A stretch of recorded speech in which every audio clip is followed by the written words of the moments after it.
Greetings, friends, fellow citizens, and fellow patriots, and welcome to this week's edition of the We the People Convention News and Opinion podcast. My name is Tom Zawistowski, and I'm the host of this podcast, and I'm also the president of the We the People Convention organization. This podcast, our website, our text messages, our emails, our contributions to other conservative groups is all paid for by the generous donations of the donors of the We the People Convention. And if you are capable of helping us in that, if you have the wherewithal, please go to wethepeopleconvention.org. Right on the front page, you'll see a donate link and give what you can. We'd greatly appreciate it. For those of you who are new to this podcast, and we're getting many new people and younger people from TikTok. TikTok. We just got banned again this week. Don't know quite why, but from Instagram and Facebook and from YouTube, which we are not banned on anymore, but are back on. For those of you who are new to this podcast, what this is a weekly news summary. And then we look at the news and we put it through a filter of how does it affect your and my individual liberty, freedom, and prosperity? Because that's what we're all about, protecting and defending our individual freedom, liberty, and prosperity. And so we will look at the news from that perspective, but then we will take action. We will act to protect our individual freedom, liberty, and prosperity. And so I will ask you during this show, after we do a particular segment, I'll say, you need to do this, you need to do that. Contact your senators, contact your congressman, call your governor, talk to your secretary of state, whatever it may be, okay? And if you're watching this podcast, you need to commit yourself to act. We are not spectators. We are participants.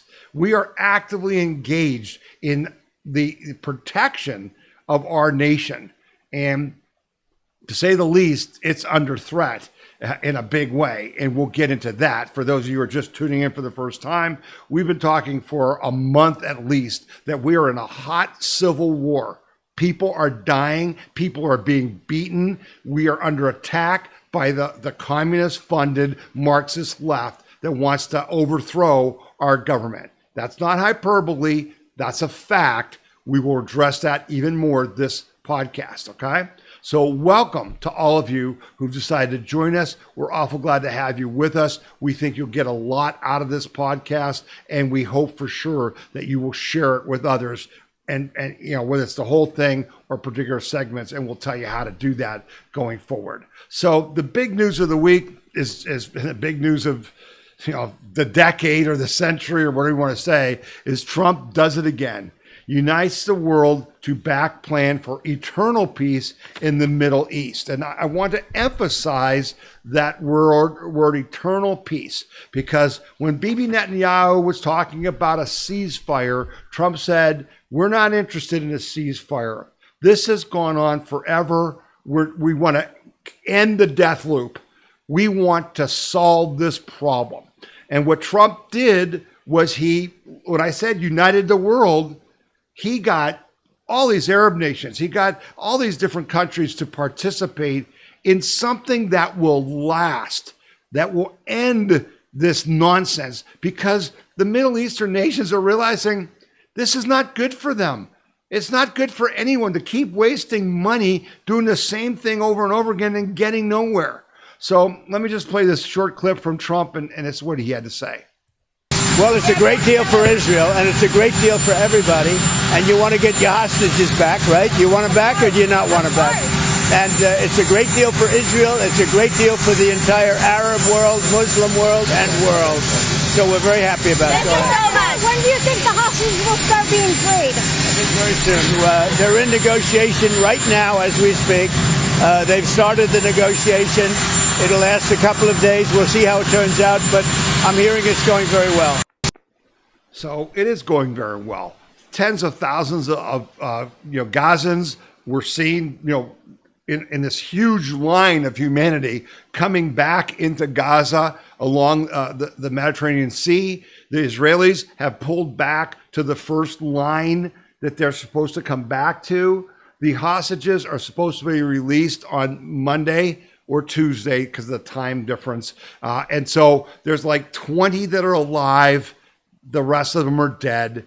The Israelis are releasing like 2,000 terrorists. Okay. So that's the part that just drives us crazy. But here's the difference.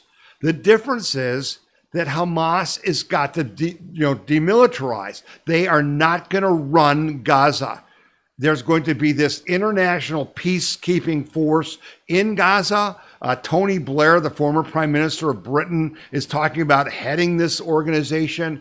And then they're going to start rebuilding it. And remember back, months ago when Trump talked about, man, what a great piece of land. We could make Gaza into this beautiful Mediterranean resort city. And everyone, he's nuts. Yeah. He's a visionary. He's a peace president.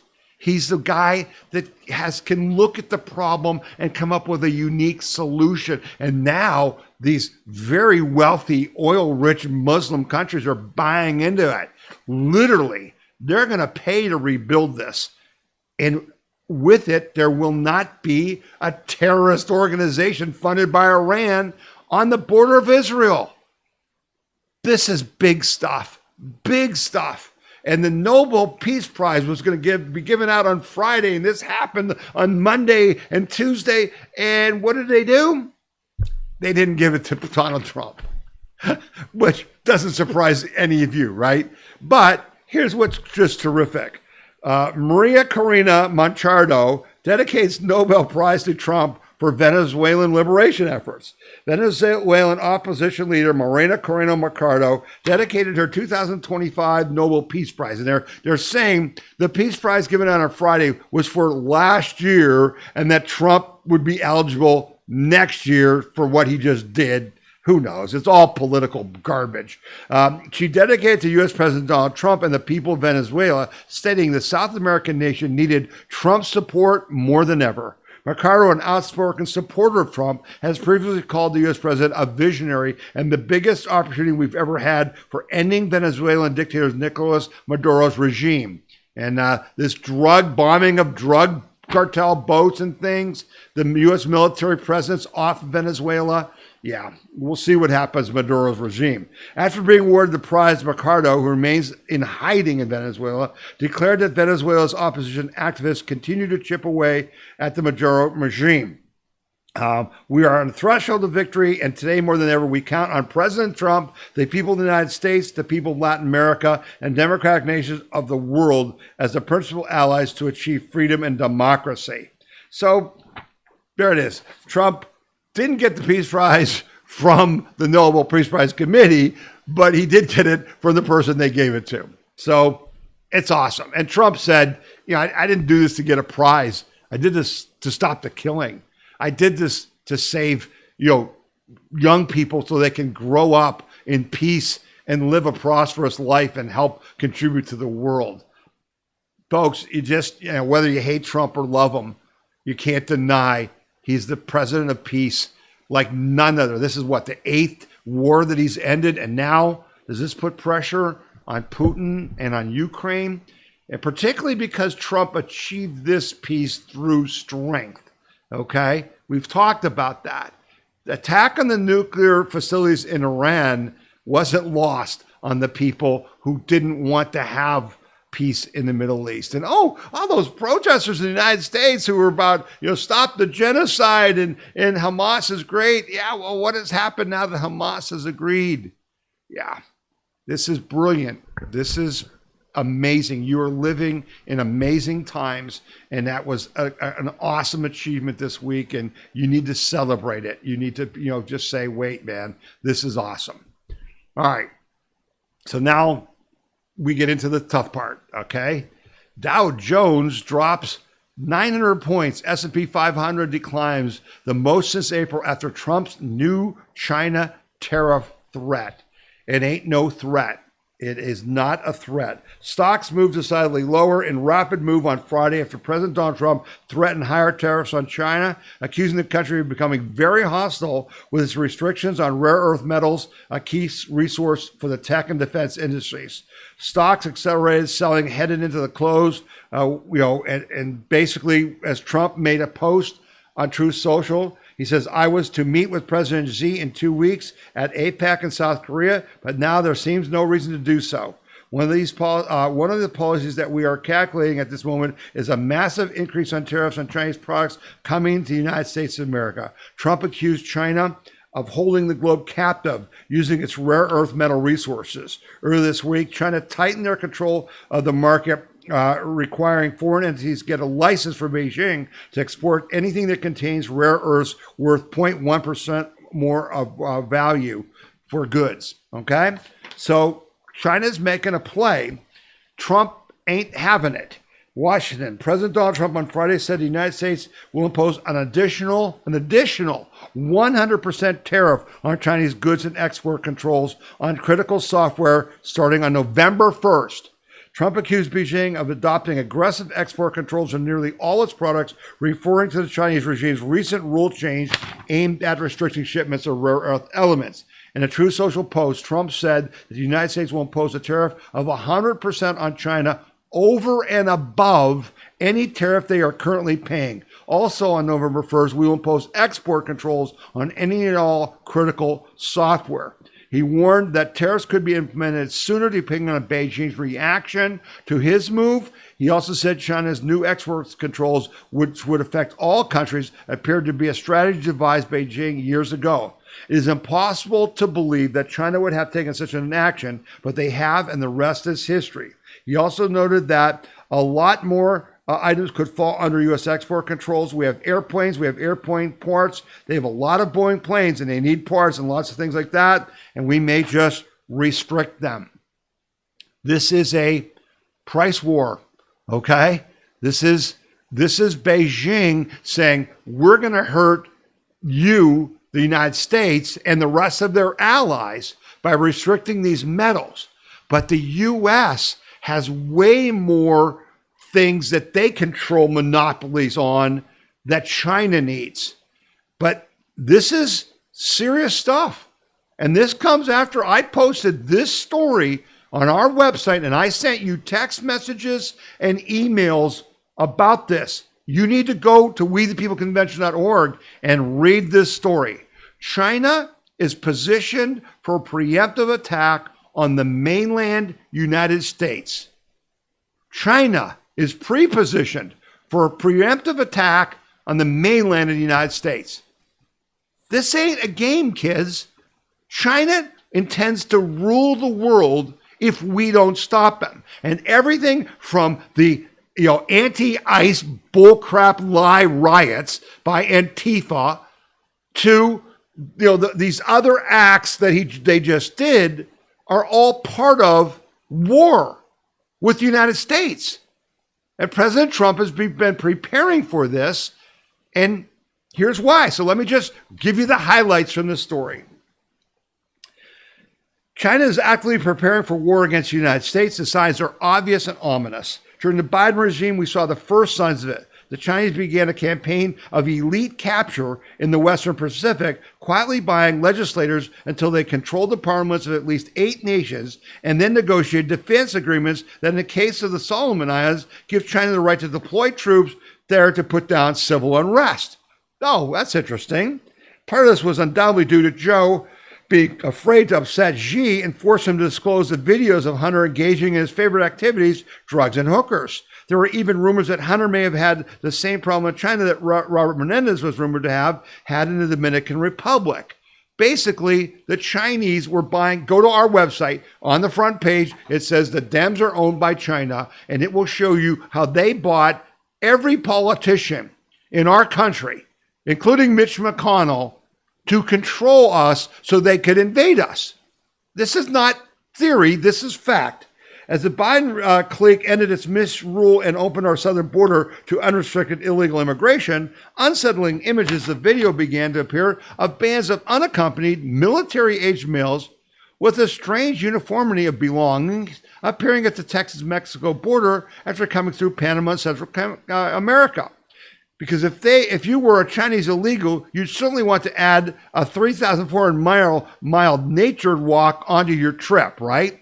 Why would these Chinese males take the effort to invade the United States? As many as 36 Chinese illegals crossed our southern border under Biden, and they were 99% male. And note, most of these Chinese guys had military-style haircuts. They have matching rucksacks, and they are standing at parade rest when their pictures were being taken. You can see that picture on our website.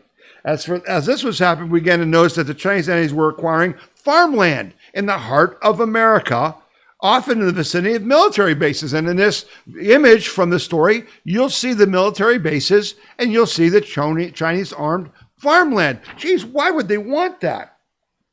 The strategy used in these particular purchases was nearly identical to those used to buy island nations in the Pacific.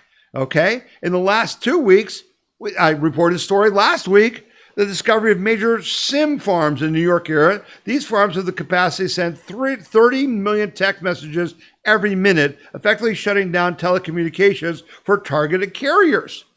Okay? And then I have a link in this story. Communist link groups lead nationwide anti-ICE protests tied to Chinese-backed funding network. Oh, but it goes on. It goes on. What about this issue about truck drivers, illegals getting licenses to drive trucks and having accidents and things? Well, trucks driven by Chinese drivers are much more than a way of moving weapons to people around the country. Back in June, a Ukraine drone attack destroyed over a third of Russia's strategic bomber fleet by driving trucks into Russia and launching drones. Well, now, whoa, what's going on with this?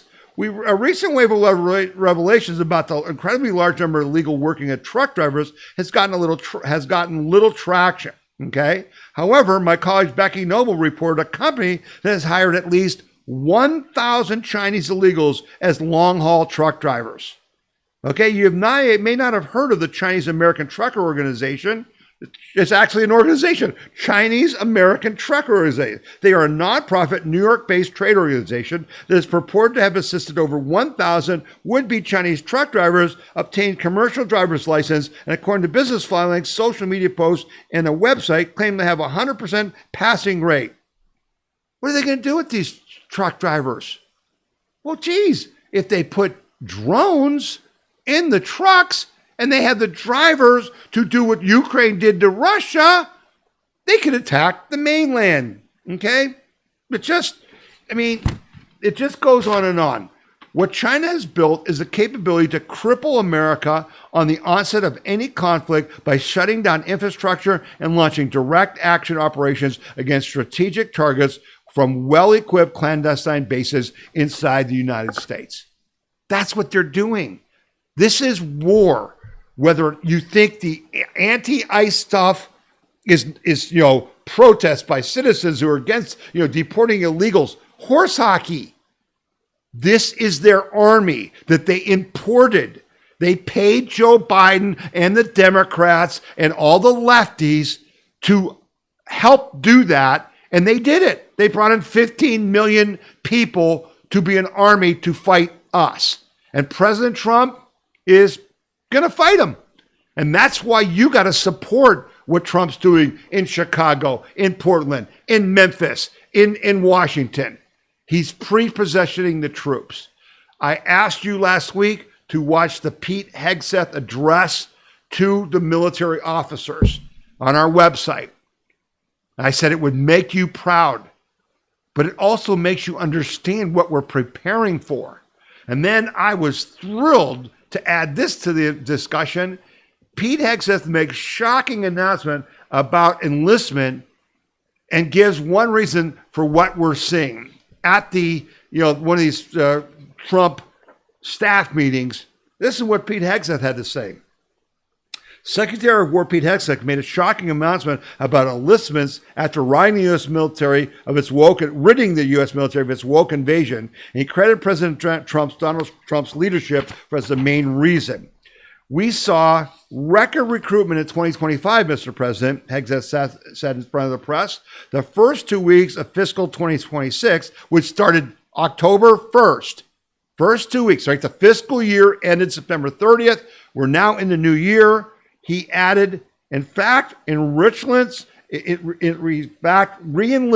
have already reached its year-long goal in the Marine Corps in 2026. In 2 weeks, re-enlistment goals for the Marine Corps were met for this entire year. That's what we're talking about. There's no way to create that kind of love and enthusiasm other than through your leadership, sir, and through Hegseth's leadership. We're going to need every last one of them, folks, because we're going to have to defeat communist China and the Marxist movement globally. That's what's on the table. You can like it or not. You can believe it or not, but that's what's coming to you, to us, to our nation. This is our World War III, and we damn well better win it or we'll be slaves for the rest of our lives. Okay? All right? So let's get into the domestic. So China is trying to start war globally. Trump's responding with his tariffs, and it could turn into an armed conflict. Don't doubt that.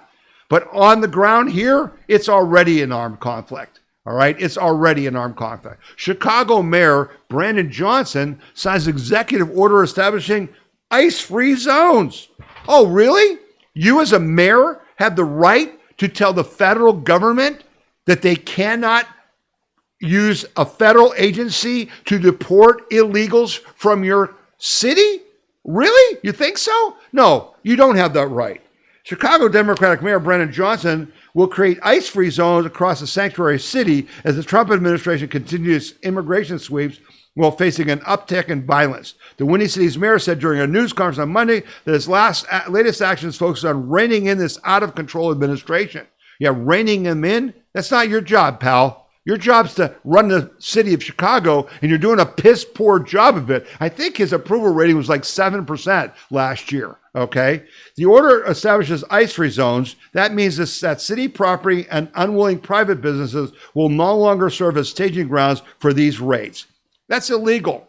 There is a law where Pritzker, and Donald Trump said, Pritzker and Johnson should be arrested, because it's against the law to impede the federal government for enforcing the law, okay?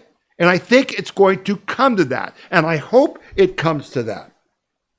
The Trump administration commenced Operation Midway Blast last month with the deployment of additional federal immigration agents in Illinois, resulting in more than 1,000 arrests. Now he's sent 200 or 400 Texas National Guardmen to Chicago because Antifa is ramping up the violence. Okay, they're trying to start the civil war, expand it. All right, this is called insurrection, and it won't be tolerated. It just won't be tolerated. And so I want to play this clip from DHS Secretary Kristi Noem, because we are at war with the communist left, and there's nothing they will not do to try and violently overthrow the United States government. Understand that and support the full use of military force against Antifa and other leftist organizations and their funders in the U.S. and abroad. Because let Kristi Noem give you the facts. Our intelligence indicates that these people are organized. They're getting more and more people on their team as far as attacking officers, and they're making plans to ambush them and to kill them. We have specific officers and agents that have bounties that have been put out on their heads. It's been $2,000 to kidnap them, $10,000 to kill them. They've released their pictures.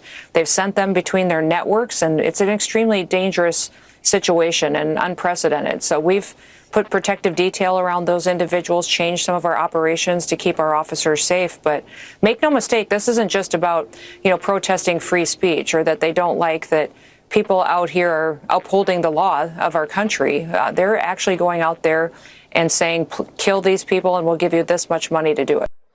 Yeah, how can they offer bounties if they aren't funded, right? And we're going to get into that. We're going to get deep into that here coming up. This is an international organization, and Trump is now, he's already labeled Antifa a domestic terrorist group. Now he's going to label them a foreign terrorist group because there's all kinds of evidence of foreign money being involved and them having activities in Europe and other places. So stay tuned. But that's what you need to share. That video, which will be on our website, on our podcast page, at wethepeopleconvention.org. That video is something you can share with people who say, oh, these are just protests. And they're peaceful protesters, don't you know? Right? That's what they're trying to tell you. Well, they're not so peaceful. And again, when I tell you we're in a hot civil war, I'm giving you the evidence. That's just not an opinion. We don't do just pure opinion here. We back it up with facts. Our opinions are based on facts. So did you hear this story? Oh yeah, no, nobody really heard this story. Man with 200 explosives and leftist manifesto arrested outside Supreme Court event at church. Washington, D.C. Police on Sunday arrested a man with hundreds of explosive devices outside a church holding a mass in honor of the Supreme Court. The man had a manifesto that suggested he was targeting the Supreme Court and Catholics, according to court papers obtained by the Daily Wire. Louis Gary, a 41-year-old Arizona and New Jersey native, was apprehended outside the Cathedral of St. Matthew's the Apostle on October 5th. The same day, the church held its annual Red Mass, in which a cardinal prays for the High Court as it embarks on a new term in which it is historically attended by the Chief Justices. Okay? Jerry was occupying a green tent on the steps of the church when police attempted to clear that area in preparation for the event. He told police, "You might want to stay back and call the federales. I have explosives." A member of the Metropolitan Police Department, bomb squad, then told him he needed to move because of the special event.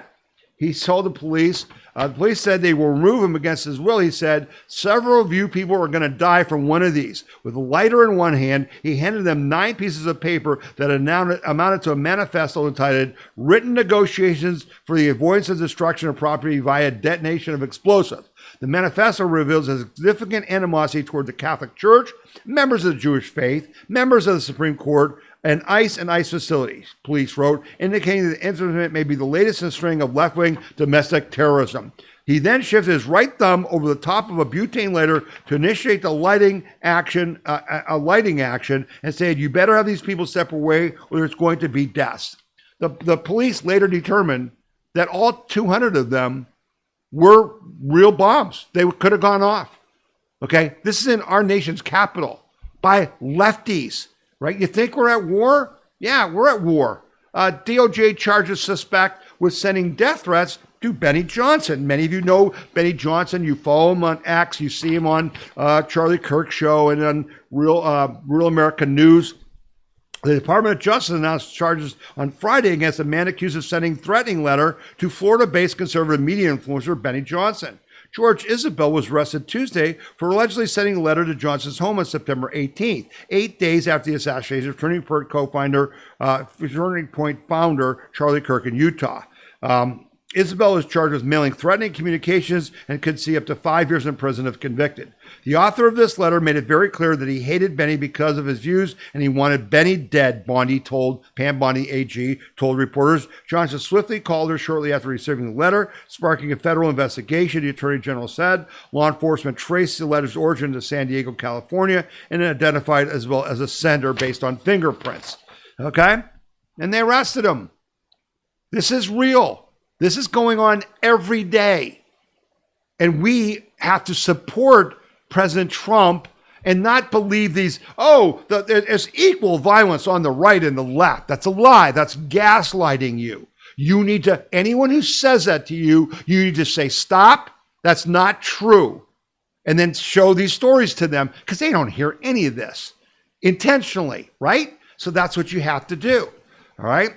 And then we get to the institutionalization of violent overthrow of our government by the Democrats and their communist funders. And that takes us to the Attorney General candidate in Virginia. The guy is running to be the Attorney General of Virginia, and there are text messages that came out that said he wanted to assassinate the Republican House Speaker and kill his children.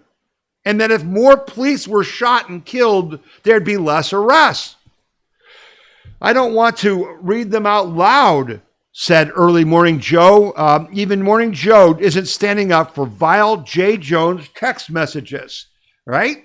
So Virginia Democrat J. Jones under fire for 3-year-old texts only 3 years ago, in which he advocated the assassination of a political opponent, found no support on Monday's broadcast of NBC's Morning Joe. Host Mika Brzezinski brought up the topic, knowing that the messages were so disturbing, she hesitated to read them on air. They are deeply, deeply concerning. These messages have been swiftly condemned across the political aisle, they said. Republicans have tried to tie this to candidate Congresswoman Spanberg, who's the governor candidate for Virginia, and she did quickly denounce them. No, she didn't. Spanberg did issue a statement voicing her disgust over the messages, but like so many other Democrats, she didn't call for him to drop out of the race. She goes, after learning of these comments earlier today, I spoke frankly with Jay about my disgust with what he had to say. I made clear to Jay that he must fully take responsibilities for his words. I will always condemn violent language in our politics. But she didn't say, you can't be Attorney General. She didn't say that, okay? So watch this. This woman, this Spanberg, right? No, what's her name? Yeah, Spanberg, Spanberger. She wants to be governor of Virginia. Watch this woman. Would any of you vote for the woman that looks like this and acts like this? What qualifies her to be governor of Virginia? This is the last debate before the election that was held this week. This is stunning. Would it take him pulling the trigger? Is that what would do it? And then you would say he needs to get out of the race? Abigail, you have nothing to say? Abigail, what if he said it about your 3 children? Is that when you would say he should get out of the race, Abigail? You're running to be governor. Miss Earl Sears. I mean, we're talking about murder. We're talking about someone's life being taken from them.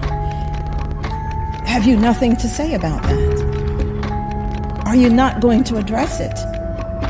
Really, you can't go any further. You're a governor. You're supposed to stand up for all the people. Are you saying political murder is all right? Have some political courage. What you have done is you are taking political calculations about your future as governor. Well, as governor, you have to make hard choices, and that means telling Jay Jones to leave the race. Yeah. How about all of our Virginia? This is a direct ask. All of our members in Virginia, you need to be sharing that video. It will be on our podcast page. You will be able to click on it and get the link to it. And then you can email it. You can text it. You need to get it to everyone, because that woman cannot be the governor of Virginia, and that guy cannot be the attorney general. All right?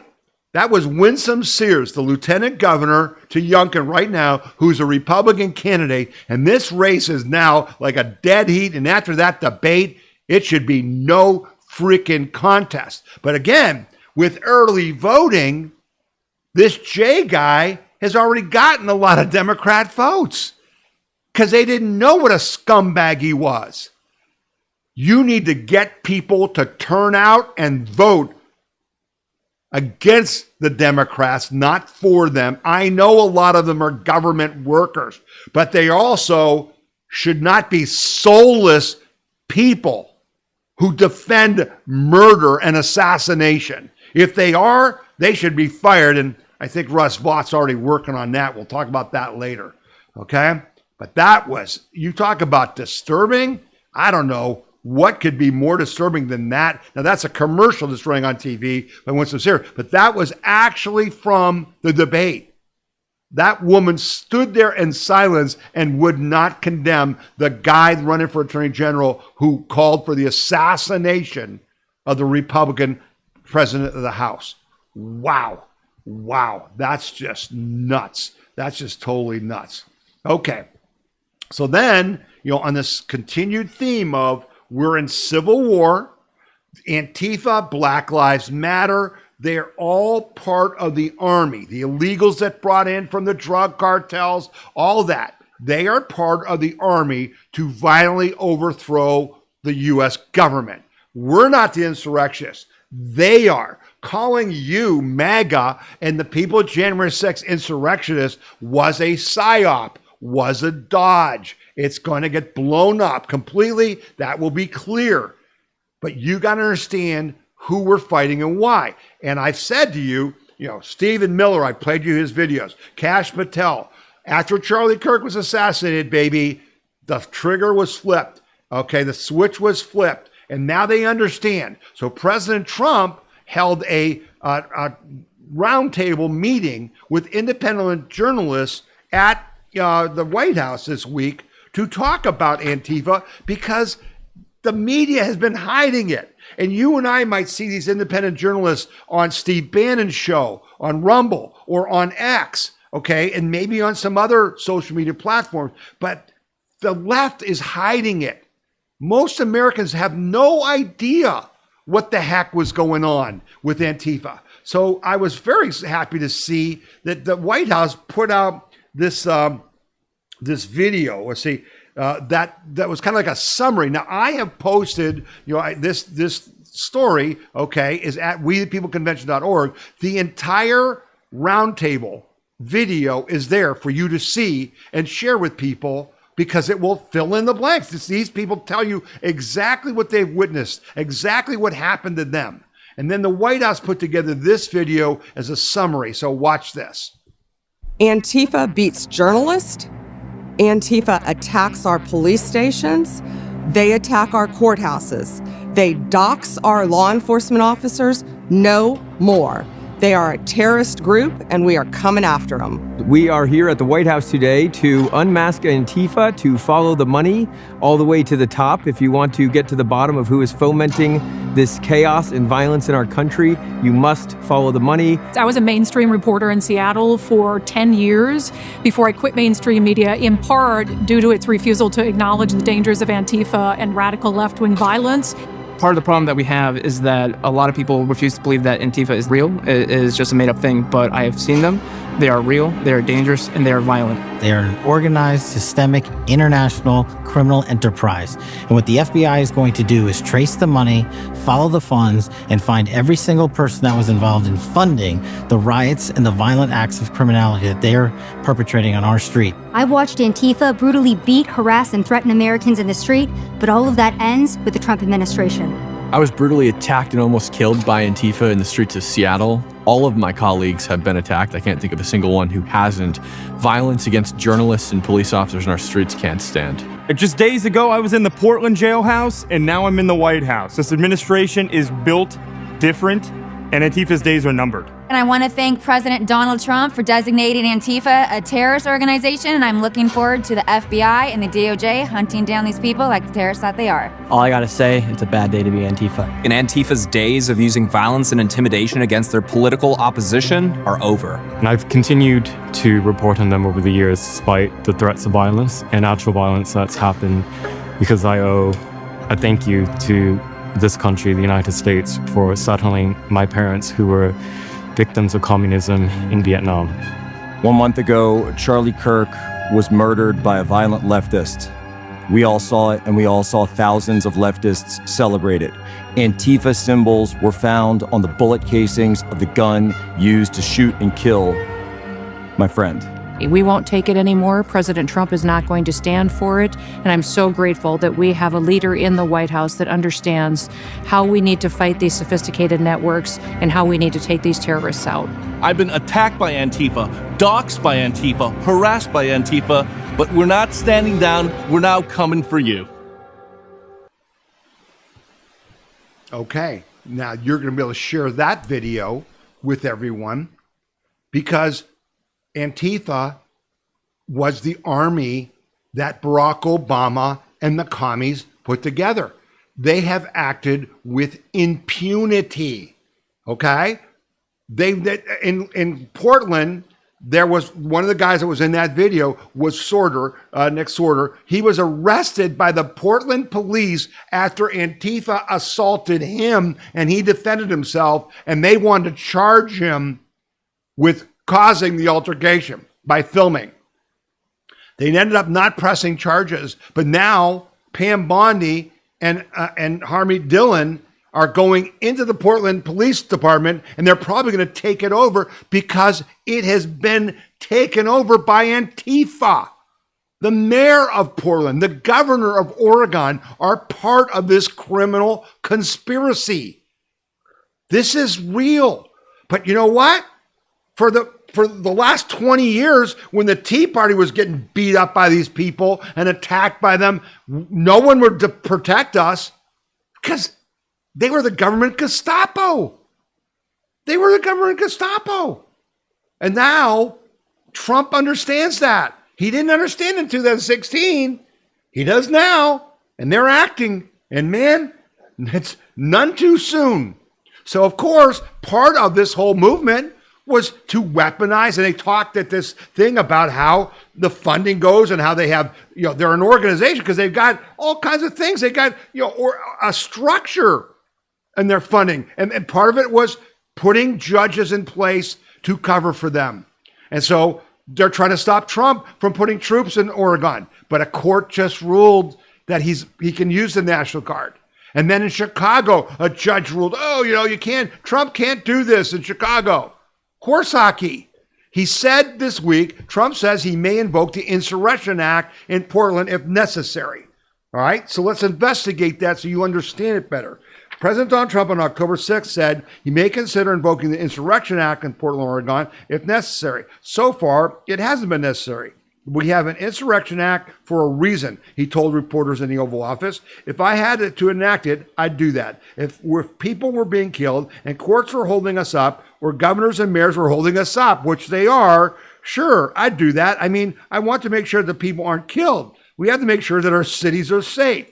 The Insurrection Act is one of the president's broadest emergency powers, authorizing the deployment of military forces domestically to suppress rebellion or domestic violence. So let me give this to you real clearly. This is the relevant part of the Insurrection Act, okay? With resistance to ICE in many blue cities, there's been a lot of talk about Trump invoking this. There are other lesser statutes he can employ, but this is the big gun. It intentionally gives the president enormous freedom and power to put down resistance to the law. Whenever the president considers that unlawful obstruction, combinations or assemblages, or rebellion against the authority of the United States make it impractical to enforce the laws of the United States in any state, by the ordinary counsel of judicial proceedings, he may call into federal service, such as the militia of any state, and use much of the armed forces as he considers necessary to enforce those laws or to suppress the rebellion. So first, it's discretionary to employ. Whenever the president considers is the language, it leaves no room for judicial review. By design, it is up to the president to determine when it predicates the invocation of the act. Second, this phrase, unlawfully obstructs, combinations or assemblages, or rebellion against the authority of the United States makes it impractical to enforce the laws of the United States in any state by the ordinary course of judicial proceedings, seems to fit perfectly with what's going on in places like Portland or Chicago. Okay. Third, the discretionary language again says, as he considers necessary to enforce those laws or to suppress the rebellion. It's entirely up to the president under the statute. You may think it's a bad idea. I'm not so sure it is, but I don't think it's a good idea for state and local governments to have a veto on federal law enforcement actions like ICE and immigration law, which is totally under the guise of the federal government. There is no such thing as a sanctuary city. The sanctuary cities, as soon as the first one was opened up, the president should have invoked the Insurrection Act and arrested the city councils and the mayors. That's insurrection. We didn't do it because we didn't want to do it because they were all getting paid to help China overthrow our government. Got it? Okay. Properly understood, this is not subject to judicial review. The Insurrection Act, once triggered, also overrides Posse Comitatus Act prohibition on using the military for law enforcement purposes. Invoking the Insurrection Act wouldn't be unprecedented. It's been done 30 times in the history of the Republic, or a bit less than once every 8 years. And yet, Illinois Governor Pritzker is on TV lying to the people of Chicago and Illinois, saying, this is unprecedented. No president's ever done this. You can't use military to enforce the law, except for when Eisenhower did, when the Southern schools refused to enforce the Supreme Court ruling they couldn't discriminate on race in education, except for John F. Kennedy when he did the same thing and sent the 101st Airborne in. Oh, no, excuse me. He sent 31,000 troops to the University of Mississippi. Excuse me. Trump's got 400 National Guard. Don't believe the lies. It's not unprecedented, and it's totally legal. So this crap by the left and it's trying to put out there that, oh, Trump's lawless. Yeah, not so much. Okay? So they said that we're going to identify the funders. Well, here's one. Oh, who's this guy? GAI's Seamus Bruner reveals left-wing funders such as Roy Singham behind the Antifa riots. Well, this is after in the roundtable that Trump had, the White House announced it has discovered over $100 million in taxpayer funds, laundered Dem donations, went to Antifa-linked organizations and protest networks. The networks that are paying for Antifa are the Soars Open Society, Arabella Advisors, Tides Network, and then this guy, Neville Roy Singham, with ties to Queers SLC, is being investigated in the assassination of Charlie Kirk, okay? So who's this guy, Roy Singham? The director of research for the Government Accountability Institute revealed that left-wing funders such as billionaire Neville Roy Singham were behind left-wing Antifa riots and protests. During a roundtable event on Antifa with President Trump, Bruner explained that GAI President Peter Schweitzer and their team followed a trail of money and followed it to the top of what they called the Protest Industrial Complex, or Riot Inc. Bruner explained the so-called Riot Inc. was made up of many different divisions and that dozens of radical organizations have received millions of dollars from Riot Inc. We found a network of NGOs. It's not just the Soros network, the Open Society, it's other funding networks, she said. And it also has big left-wing funders. Some of them are not citizens of this country. Oh, that's interesting. They're not citizens of this country. Well, who are they? Let me see if I can find that page here. They are, Bruner mentioned Singham, the Singham guy, comes after an investigation by Breitbart News reported that while records from the United Kingdom confirm that Singham resigned from the company ThoughtWorks Inc., which he founded in 1993, Chinese government records suggest otherwise. The records list Singham as a corporate officer of ThoughtWorks Chinese subsidiary, ThoughtWorks Beijing, as recently as June 17th of 2025, and at least as far as back as 2022. These records are from the National Enterprise Credit Reporting System. Other documents include trade show profile and Help Wanted as lists Singham as still being involved with this company that he's using to fund the riots, which is controlled by China. The New York reported in June that Singham was set to be called to testify before a congressional committee regarding him funding radical anti-Israel and Marxist groups behind the Los Angeles riots. In an article written by Bruner in June, he detailed how the GIA had uncovered how the official partners behind the No Kings protests, remember that one? That they had a while back after they were burning all the Tesla vehicles, the No Kings thing that was a total flop, that they had $114 million from the Arabella Advisors Dark Money Network on how professional protest organizations use tax dollars to force as a force multiplier. So guess what's going on with the shutdown?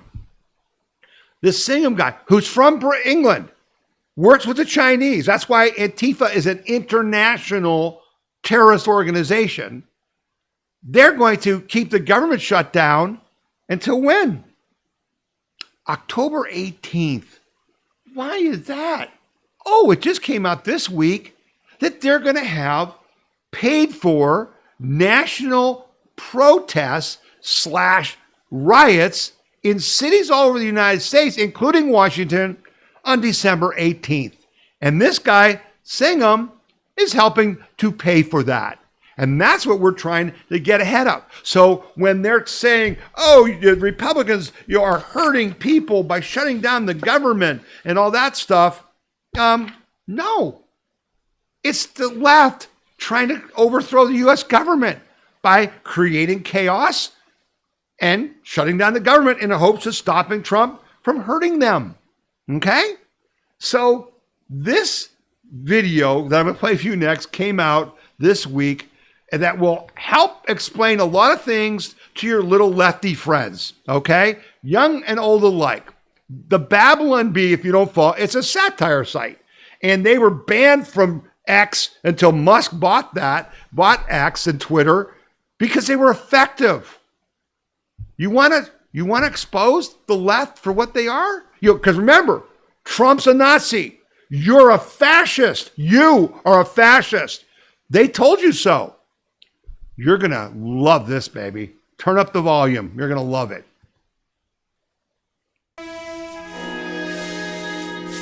Sehr gut. Sehr gut. I'm a time traveler from the year 2025, and I've come here to kill you, Hitler. Oh, not again.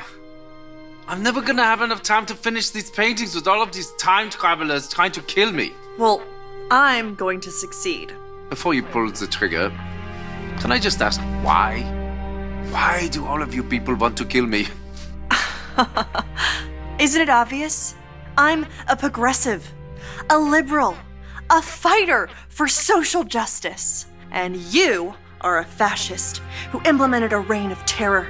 And while the effects of your policies devastated the world for decades, soon we will be able to take back the White House, and we will be able to use the government to force people to follow our great ideas. You want to use government power to force your ideas on the populace.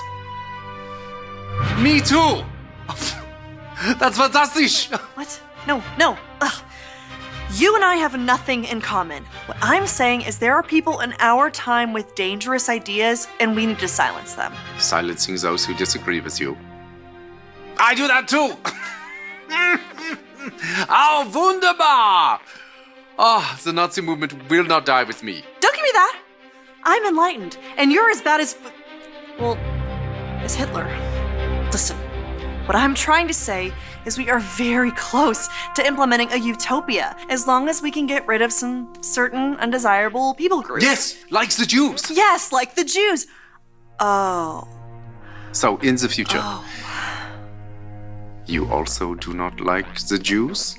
Well, no. But we don't believe in segregating all the races like you do. I mean, except for, like, graduation ceremonies. In dorms. And hiring practices. Oh, and admissions policies. That sort of thing. I, too, am a fan of the segregation. I'm sorry, I have to ask, is this a real firearm or is this some kind of toy for kids? It's a flare gun. I'm trying not to support America's toxic gun culture. I'm a firm believer in gun control. Gun control! This was one of my ideas, too. Ban them from the undesirables. Yes, look here. Oh, and your shirt. This is an organization founded by Margaret Sanger. Yes? Wait, you know about Margaret Sanger? Jawohl, of course. Oh, she's such a lovely person. No. She's a fighter for reproductive rights, for women's empowerment, and the eradication of undesirable populations by means of eugenics. Brilliant lady, very inspiring. I must use some of her ideas in our socialized healthcare system. Socialized healthcare? That's not your thing. That's our thing. No, it's very much my thing. Did you know that Nazi means National Socialist German Workers' Party? Nazi is just more catchy. Nazi. Just rolls off the tongue. No. This can't be true. This has to be some sort of mistake. We are nothing alike. You're Adolf Hitler, evil right-wing fascist dictator, and I'm a feminist restorative justice advocate. And a vegetarian. You're a vegetarian? Me too! Okay, I am so confused right now. I came here with a clear goal in mind to kill the most evil man who I've ever lived.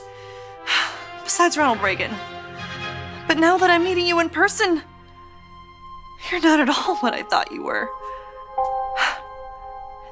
And your painting is actually really good. What do you call it? I call it Ein Reich ohne Juden. Wow. I don't know what that means, but it sounds beautiful. It does, doesn't it?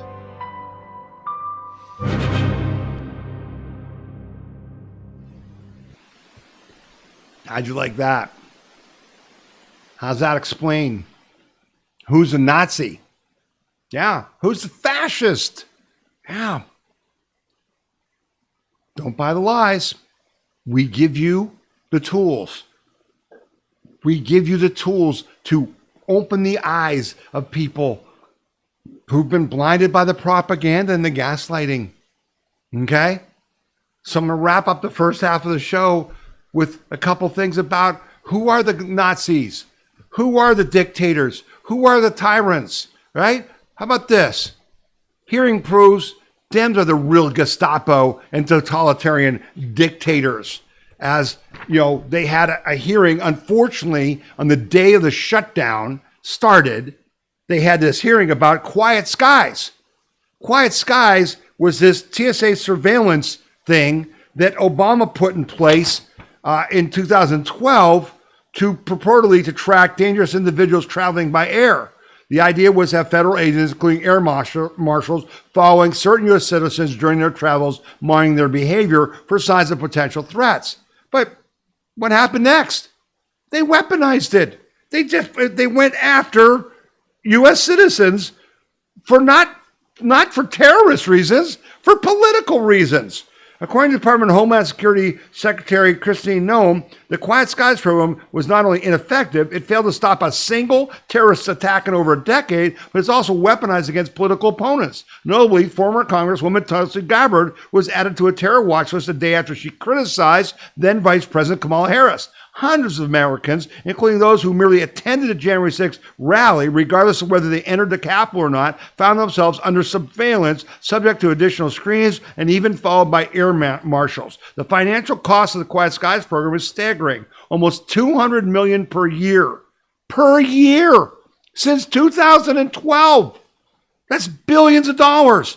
All for a system that has not caught a single terrorist. The human cost, however, is harder to quantify. Innocent Americans have been harassed, delayed, and stigmatized, often without any recourse or explanation. Okay? How's that? Does that sound like tyrants? Does that sound like dictators? And then this came out. Jack Smith used the FBI to spy on 8 GOP senators. Oh, really? Well, what's that about?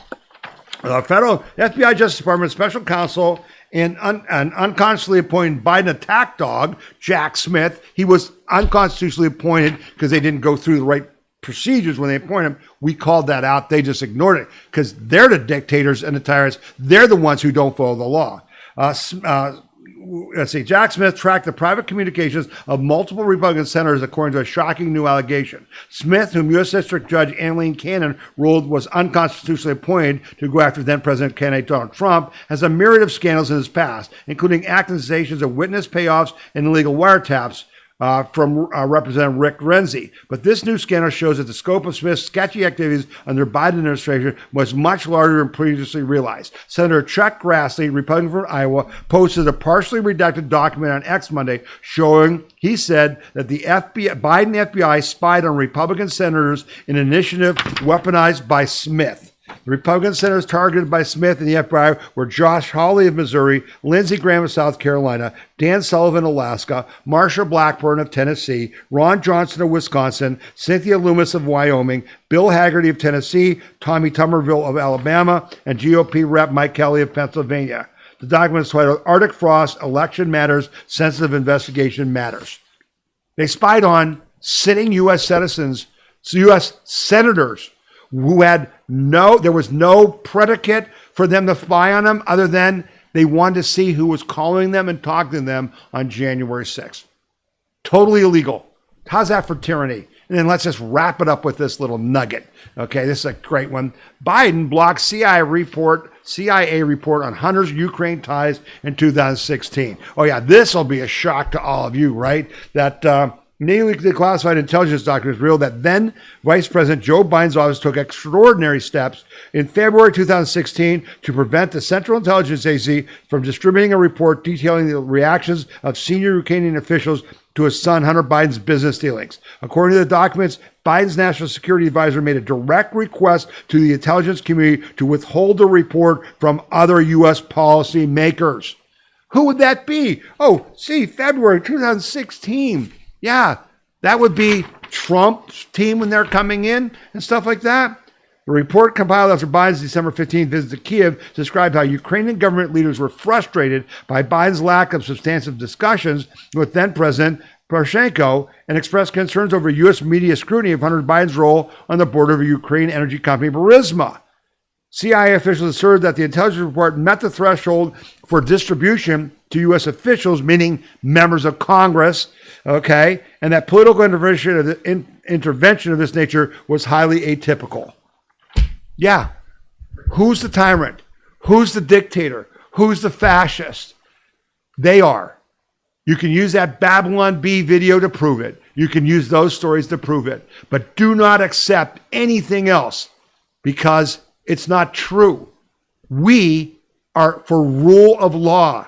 We fought for 16 years. You and I fought for 16 years to reestablish equal justice under the law and to make sure the people who break the law get punished. That's what's going on. We're going to talk more about that in the second half of this podcast. Let's take a short break. You've been listening to the We the People Convention News and Opinion podcast. I hope you enjoyed the first half of the podcast and will stay with us for the second half. My name is Tom Zawistowski, and I'm glad you joined us. The We the People Convention News and Opinion radio program is paid for by donors like you. You can donate to the We the People Convention and support our cause by going to wethepeopleconvention.org or by sending your check in any amount to We the People Convention, P.O. Box 6211, Akron, Ohio 44312. When you're playing a video, including our podcast, you'll see this little cloud button. And if you click it, it'll actually download the video to your hard disk. And this works on our podcast page as well. If you're playing our podcast, and it's going to be loud, so I won't play it for much, but there's our podcast playing, and you can see this little, download button. Okay. The other thing you got to notice on our podcast page is that there's a link here where you can send me a message about this podcast. Hey, it was great. Hey, I didn't like it. What, something was wrong, or here's a correction, that kind of thing. You can use that link. And then these are the stories that I covered in this particular podcast. And you'll see there's links that go to the stories, to the articles that I used in reporting on that. So you can click on that. You'll also see that you can sign up for our emails and text messages, but you can also watch our podcast on Roku TV and on Amazon Fire TV. And these are the instructions for doing that. So this is all on our podcast page, right on the front page where the yellow button was. If you click there, this is our podcast page. These are the instructions for watching on Roku TV or Amazon Fire. And I watch our podcast on TV. It just feels more comfortable. So you can do that. We're also on Rumble. If you go to Rumble, you should join Rumble. And it's Tom Z at WTPC. You'll see our podcast there. So you can get us a lot of different ways, including on Apple iTunes. And then this is an audio version of our podcast. If you click here, it'll just play the audio of the podcast. It will not, show you the video. So people can, listen to that while they're jogging or, working out, working in the yard, or just relaxing and just want to listen to the audio and not watch the video. And again, this is available on phone, on your iPad, on your laptop, on your computer, any way you want. And you can share this, whatever you see, if you're on a page that you really like, and you see an article that you think, geez, I've got to share this article, with someone in my family, you can send them an email by clicking on the little envelope. You can post it on Parler or MeWe. If you click on this, you get all kinds of options, where you can put it on Twitter or Facebook, whatever, which we don't support, but you can do whatever you want. So we ask that you share what you see on our We the People convention site, and that you get more people to look at it, because that's the whole idea here, to help educate people, inform them. And then, as I said before, Link, we're not just about talk, we're about action. And in my podcast every week, which is published every Saturday, so if the new podcast usually comes out every Saturday, and in that podcast, I will ask you to do certain things that will help protect and defend your individual freedom, liberty, and prosperity. So that's the We the People Convention website. Come back often, use it to be informed, and share it with others. Thanks a lot. All right. So welcome back to the second half of the podcast. Thank you for everyone who donates to the We the People Convention. We have big fights ahead of us in 2026. So anyone who can donate to help us, we greatly appreciate it. It's going to cost us lots of money. So anybody who can give, please do go to wethepeopleconvention.org and click on the donate link. Second of all, we are on X, Tom Z WTPC. Tom Z WTPC will get you on Getter, Gab, Instagram, X, Facebook. We have a We the People Convention page on Facebook. YouTube is We the People Convention. Rumble is Tom Z WTPC. We got all that. On our podcast page, we have this great thing called the Chapters Player. And so it takes us until like Sunday to put it through an AI to do this. But the Chapters Player is right under our main broadcast player, which you can use to skip ahead and stuff. But the Chapters Player lists every story in the podcast, and you can just scroll through and then just click it, and it starts the podcast right there. And then if you like that and want to share it, there's a thing you can click on right next to that will copy the link to just that starting point in the podcast, so you can email and text it to people. So we're giving you the tools, right? And on the podcast page, it said we've got all those articles listed, so you can read the original article. You can go in more depth. We're giving you your tools. And then on the podcast page every week, there's a list of action items. What should you be doing this week to protect and defend your individual freedom, liberty, and prosperity? Okay? So that's why you watch this podcast, because you want to know what's going on, and you want to know what deserves your attention and your action. That's what we do here. And we're sure glad to have you with us. All right, so let's get into it, because lots more going on that's, helter-skelter a little bit, but it's important for you to know. Obviously, the government shutdown is in the 10th or 11th day or whatever. I just told you that the Dems are going to hold out till after their little protest, and it might be a big protest on December 18th. We'll see. But Trump is really taking action to try to get the military paid and things like that. But Russ Vought, I played the song, which I could not get out of my head all week. Russ Vaught's The Reaper that I played last week drove me crazy. But Trump administration begins layoff of federal workers amid government shutdown. So this is important, because that's what we want. We need to shut this down. The Trump administration began laying off federal workers on Friday, the 10th day of the shutdown. Administration Budget Chief Russ Vought said in a social media post. The post was real simple. The rifts have begun. That's all it said. One phrase. The Office of Management Budget, which Vought leads, soon after confirmed that rifts have begun and are substantial.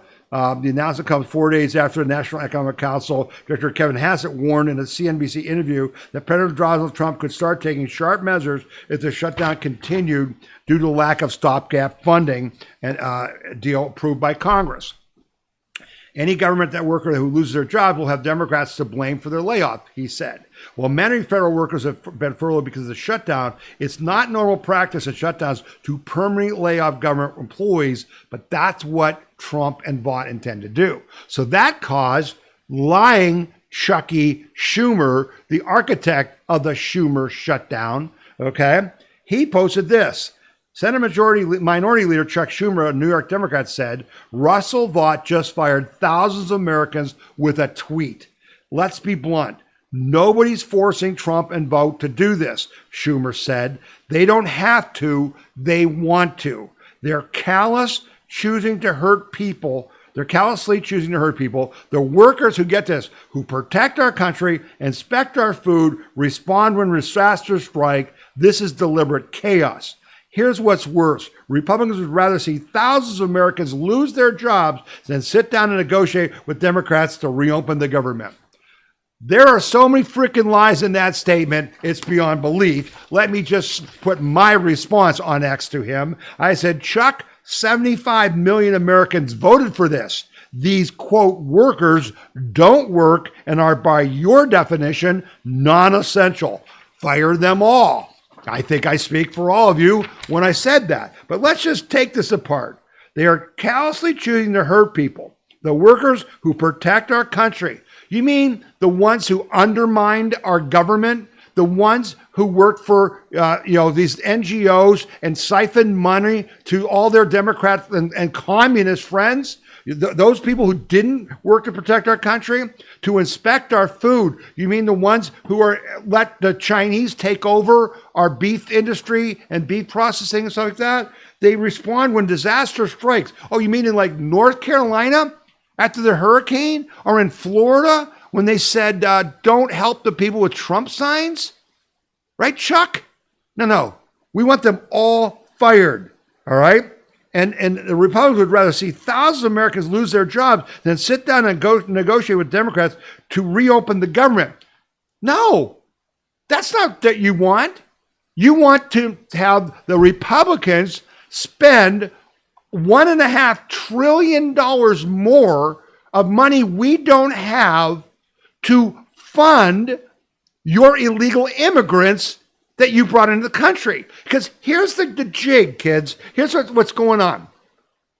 They're using what we're now understanding, and we'll talk about Obamacare in a second, okay, is that the whole fraud in Medicare, putting illegals on Medicare and Social Security, is how the left funded their anti-American operations. And they now are holding the government quiet, not to negotiate in good faith, but to continue to steal our tax dollars to overthrow us.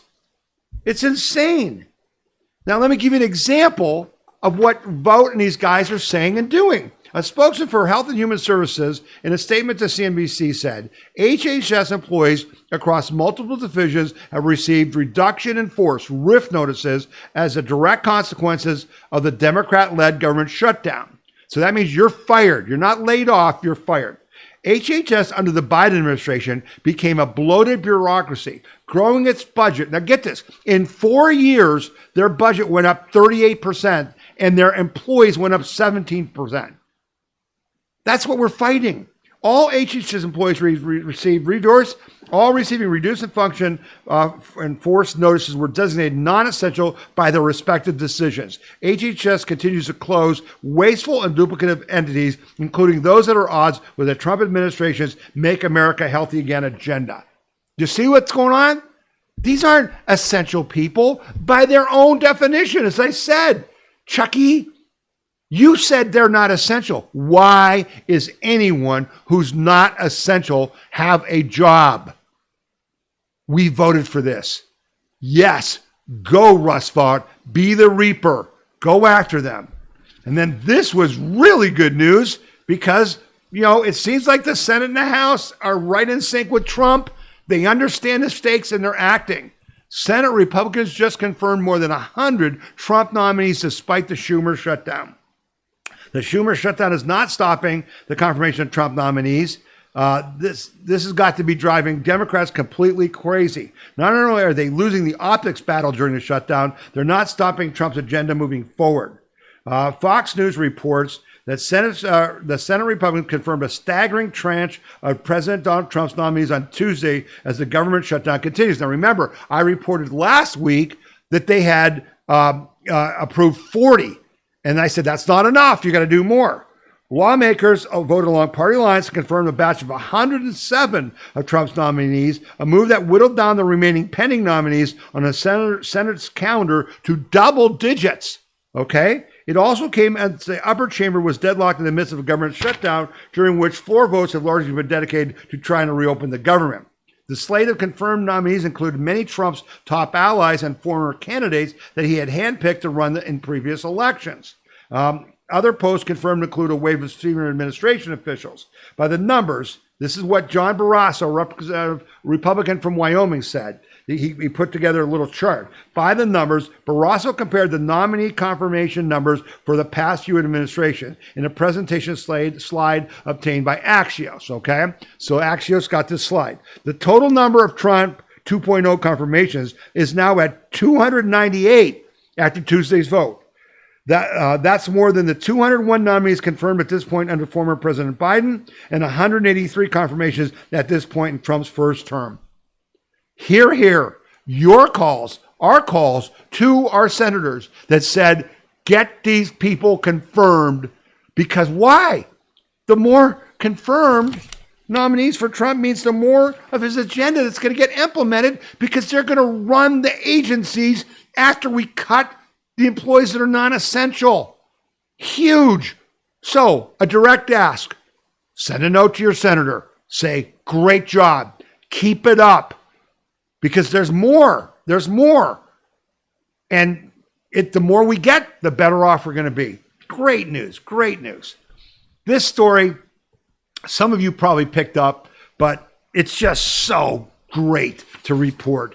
Because it's just, we love to report when the left is wrong. We love to expose their lies. And this is their biggest lie, right? The whole climate change is causing global disaster lie is one of the biggest, if not the biggest lie in the left's playbook. So this story was really rich. Democrats' media pushed to blame deadly California fire on climate change. Except it was actually arson. You gotta love this because, boy, they just stuck their foot in their mouths. And you'll see on the screen if you're watching, that there's all these quotes about how the wildfires are a climate disaster, right? Except it wasn't. Democrats and media outlets were quick to blame climate change and oil companies for the devastating Palisades fire that ravaged Los Angeles earlier this year. But that narrative crumbled on Wednesday when federal law enforcement officials charged a man for deliberately starting the fire. Federal prosecutors in California charged Jonathan Rinderneck with one count of destruction of property by means of fire, a charge that carries a maximum time of 20 years in federal prison. While we cannot bring back what victims lost, we hope this criminal case brings some measure of justice to those affected by this horrifying tragedy, said Acting Attorney Bill Essio. The charge, with SEO said, was informed by witness statements, video surveillance, cell phone data, and analysis of fire dynamics conducted by the Bureau of Alcohol, Tobacco, Firearms, and Explosives, cuts against the narrative prominent Democrat lawmakers and media outlets pushed following the tragic event. Gavin Newsom said, if you don't believe in science, believe your own damn lies. He wrote in a post with a photograph of the Los Angeles fire. The post came in response to the news that President Donald Trump would withdraw the United States from the Paris Climate Accords in January. Remember that? After prosecutors announced a charge against Redenbacher on Wednesday, Newsom wrote, it marks an important step towards uncovering how the horrific Palisades fire began. So, it wasn't climate change, it was the law. During his farewell address from the Oval Office, then President Joe Biden blamed that fire on the existential threat of climate change. He said, the scale of damage and loss is unimaginable.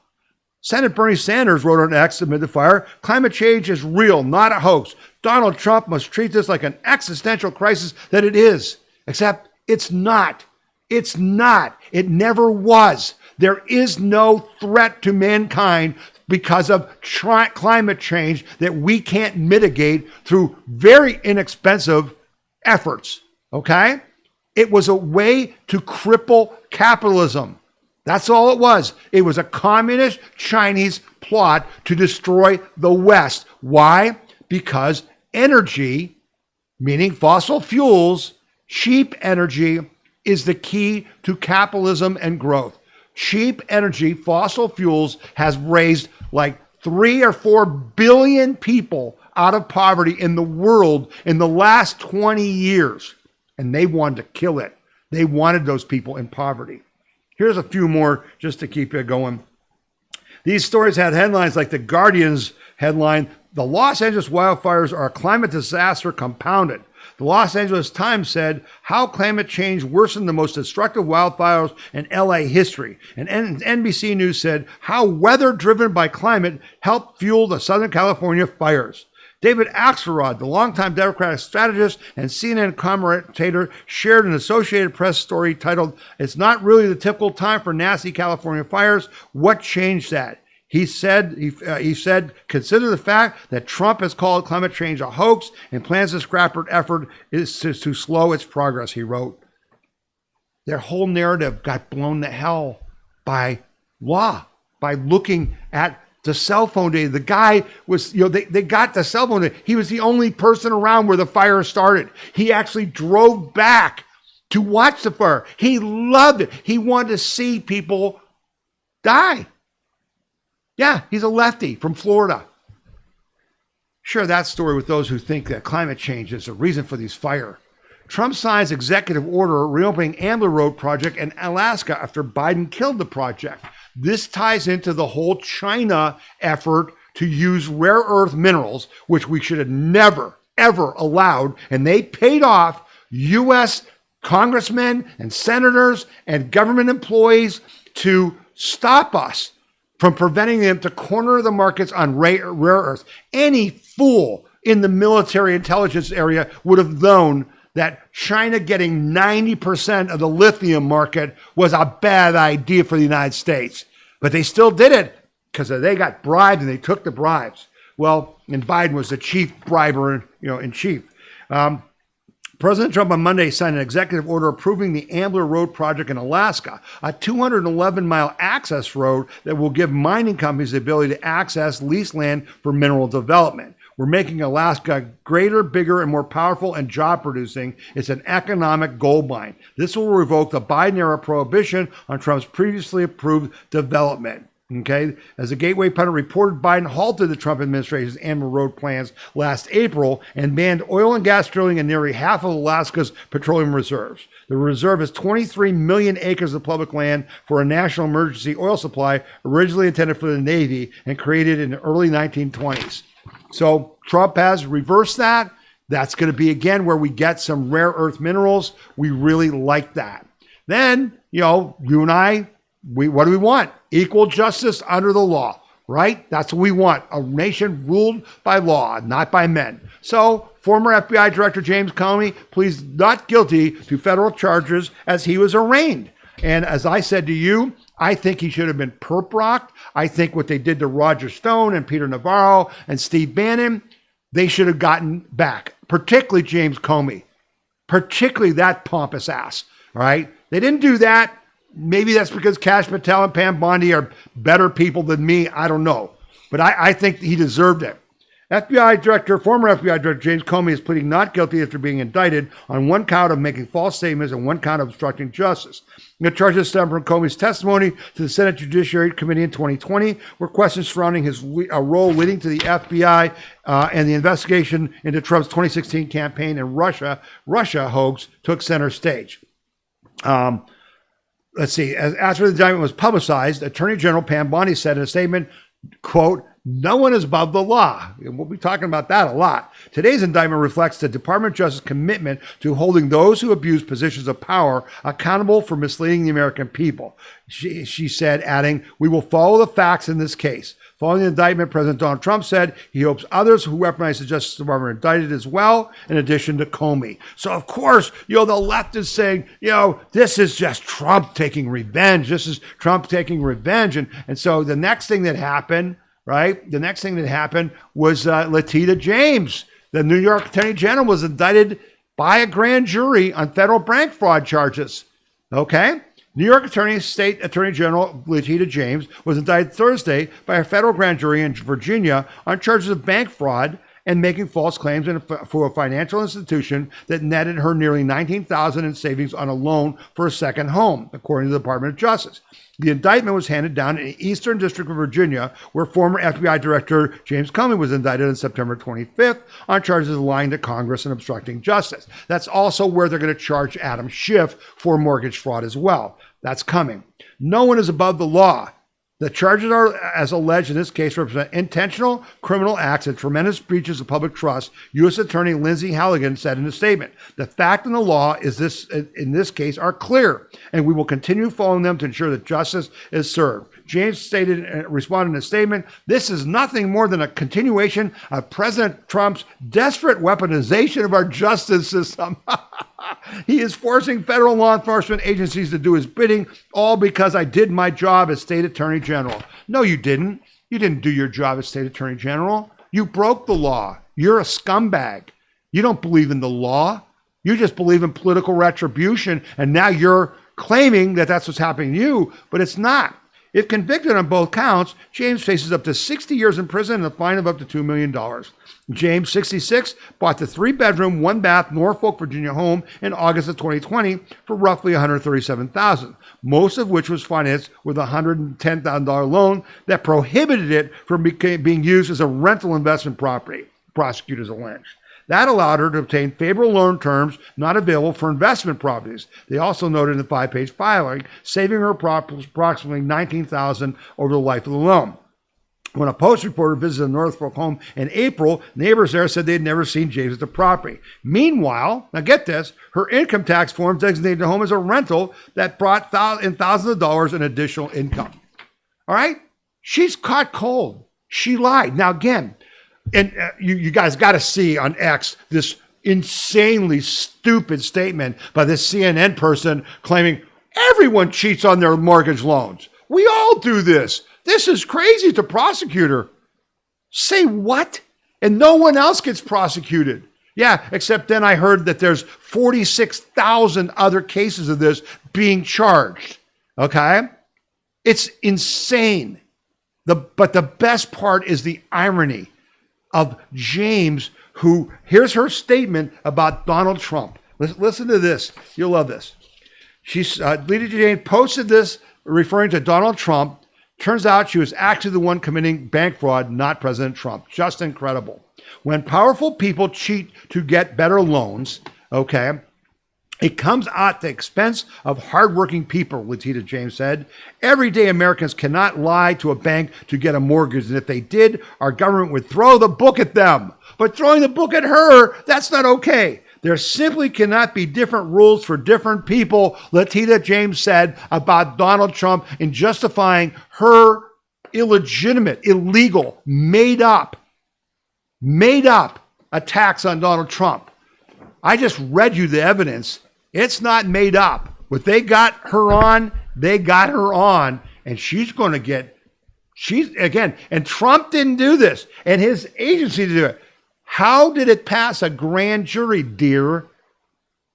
If there's no evidence, a Virginia grand jury that probably only 30% of them voted for Trump felt there was enough evidence to charge you. Okay? So Eric Schmitt had this little statement that I wanted to share with you because you may want to share it with others. Listen up on this. Do you think this Justice Department is acting politically by going after President Trump's enemies, James Comey, Senator Schiff? I'm glad you asked the question. Let me make a clear distinction. The weaponization we saw under Joe Biden, okay, that is the weaponization of government. The idea that you would hold people accountable who weaponize the Justice Department is not the same thing. So I hope we'll make that clear. I'm going to say that 1,000 times. This is not the same thing. By the way, if President Trump wanted to do that, he would have done that in his first term against Hillary Clinton and all the people that came at him then. That didn't happen. So this Justice Department is abiding by every single court ruling, and they're trying to clean up a mess that, again, was the most dramatic example of corruption you could ever have in the Department of Justice. So, how's that? That clear enough? That link will be on our podcast page. That's worth sharing. Spells it right out. This ain't the same thing. And even though they're the drumbeat, Trump's target list, Trump's going for retribution. This is all about Trump getting back at the people who went after him. No, it's not. No, it's not. Donald Trump's a bigger man than that, as we saw with Hillary Clinton when we lost our minds the first term and he didn't prosecute Hillary Clinton after we chanted, lock her up, at every one of his frickin' rallies, right? He's not a vindictive man by nature. He should have locked her up. She's a frickin' criminal, and hopefully we're still going to get her and Bill, okay? But Schmitt makes a good point. You might want to share that, okay? On to other important news, because what's the game here? The game is to shut down the government, to stop the deportations, to stop Trump at every level where he's doing what? Defending the United States against the communist Chinese threat.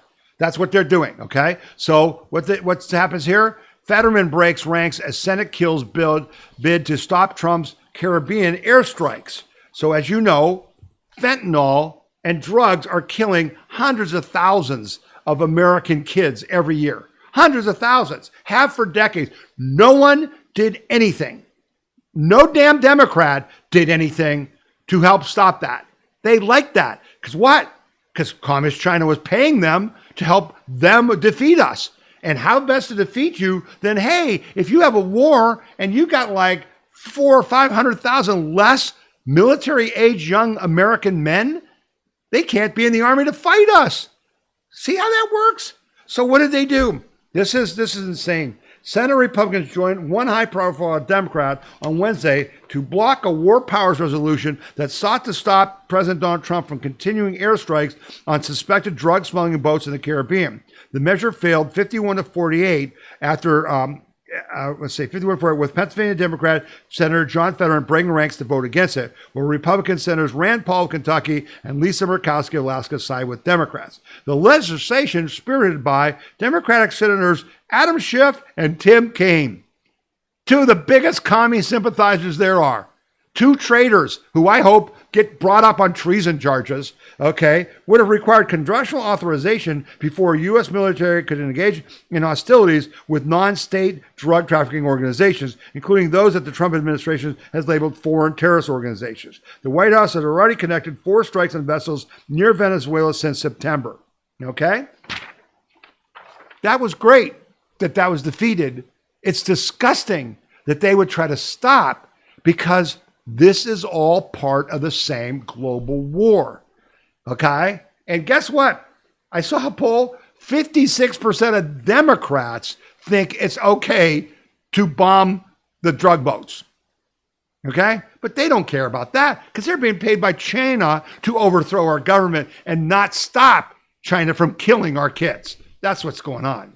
This was a good story about in California. California's largest school district, Bucks Dems, adopts ban on trans athletes in girls' sports. So, we know that the president has said there's no trans, there's only 2 genders, and there's no boys in girls' sports. But, he's taking funds away from colleges and states and things. But in California, oh no, they think it's great that boys can beat up girls in sports. They think it's great that we can take your son, who might be a soldier someday, or at least a productive member of society, and feed his mental illness until he can't function, and then he becomes a murderer, like the one who murdered Charlie Kirk and the ones that went after President Trump and the other ones who shot up the church in Minneapolis and the school in Knoxville, or Nashville, Tennessee. Yeah, they think it's great to do that. But they're not winning, because even in California, schools are fighting back. California's largest high school district has adopted a resolution that would ban transgender athletes from playing in girls' sports. Kern High School District, which serves approximately 40,000 students in Bakersfield, California, voted 3-2 in favor of a resolution that would bring the district into compliance with Trump administration's Title IX rule, which banned males who identify as females from participating in girls' sports. But the resolution also puts the district at odds with the state's far-left Democrat-led legislature and radical Governor Gavin Newsom. Chino Valley United School District Board of Education President Sanja Shah wrote the resolution. I authored this resolution to be the voice of our communities, to stand with our girls and protect the truth that should have never been silenced. Boys are boys, girls are girls. God made them beautiful just the way they are. It's time to put fairness, truth, and common sense back in education. Shaw's district also passed such a resolution. Chino and Kern are part of a large number of California schools adopting similar resolutions. To date, 14 other California school districts, for a total of 16, have passed resolutions to ban trans athletes to comply with Trump's Title IX rules. The districts are acting in opposition to the state's own law. The revolt against transgender athletes is growing in the far left state as well as everywhere else. So that's awesome. And so while we're talking about California, this story came up, and if this isn't illegal and this isn't being investigated by the DOJ and Harvey Dillon, I don't know what should be. We know that because Texas added 5 House seats that are going to be Republican, and Ohio's going to do it 2 or 3, and Missouri's doing them, and Florida's going to do them.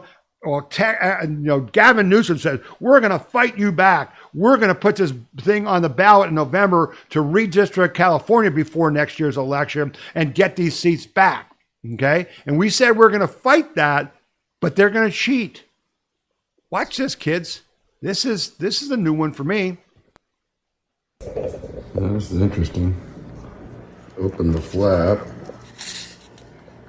You can see I voted no, but for some reason. Yeah. Ted Cruz says it and says, how can this be real? More ballots for California's Proposition 50, which would allow Gavin Newsom to redistrict the state to benefit Democrats, are appearing with holes in the envelope where you mark no, so that as the envelopes come in, they can just look at the flap and throw away all the no votes. I'll play it again. Watch. This is interesting. Open the flap. You can see I voted no, but for some reason. Yeah, there's a hole above where the no votes are. Yeah, so tell me they didn't cheat. Tell me they don't cheat in California. Tell me they have a fully Democrat legislature in a state that has 40% of the people voted for Trump and that's all legit. It's not. It's not. Okay? We'll deal with that. Let's see what the Department of Justice does. Okay, let's go on to some other things that are good stuff, and we'll wrap up the podcast. This was good stuff. Melania Trump, our first lady, secured a deal with Vladimir Putin for release of Ukrainian children. I'm not making this up.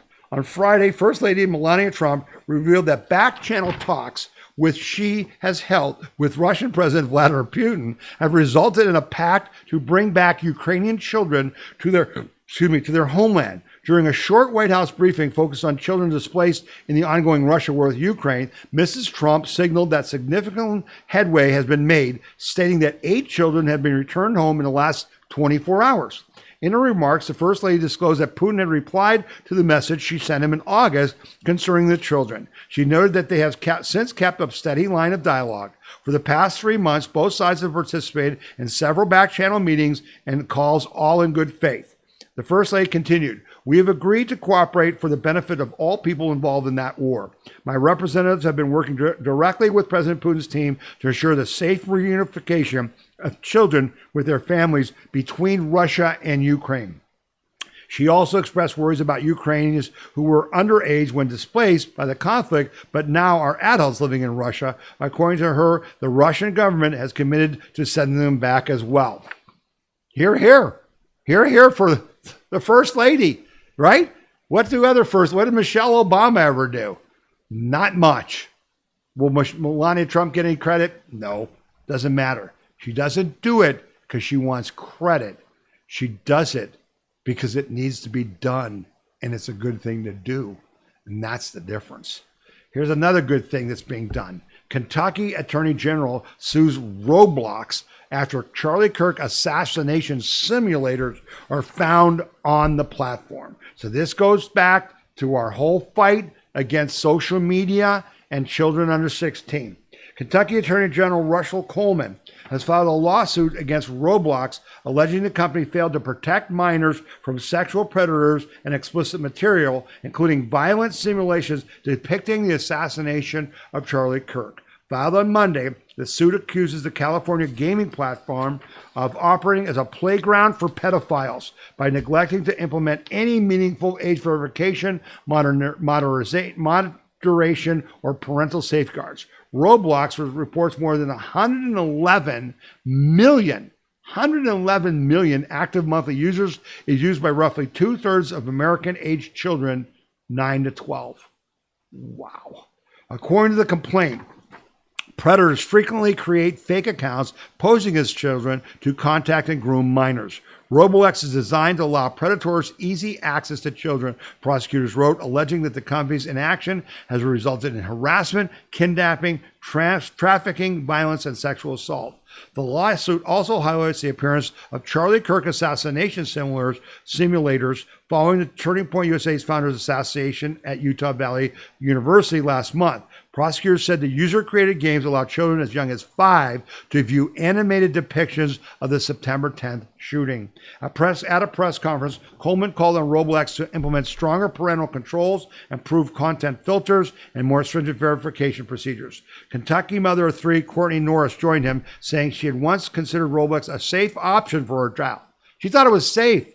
I came to realize later that I would like to admit that it actually is the Wild West of the internet, targeted at children, she said, according to the New York Post.